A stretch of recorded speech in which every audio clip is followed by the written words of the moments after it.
আসসালামু আলাইকুম। আপনার বাড়ি কোথায়? বাড়ি কই কোন গোলাপিটা কোন ইউনিয়ন? হরিরামপুর। আপনার বয়স্ক ভাতা কাট হয়েছিল? কাটটা নিচ্ছে। আপনার কি বাড়ি ঘর আছে? ঘর নাই, আপনার জায়গা আছে? আপনি তাহলে তো অসহায় লোক। আপনি 30 সালে আপনার বসবাস কি 30 সালে না?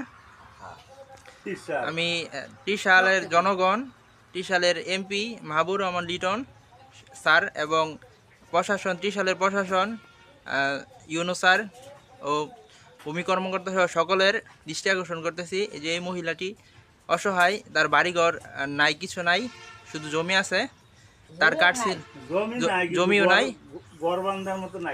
তার কার্ড ছিল এবং কেটে গেছে। আমি 30 সালের জনগণ, 30 সালের প্রশাসন এবং এমপির কাছে আকুল আবেদন জানাচ্ছি যে এই মহিলাটিকে সহায়তা করে তার প্রাপ্যটা বুঝিয়ে দেওয়ার জন্য। ধন্যবাদ। আসসালামু আলাইকুম।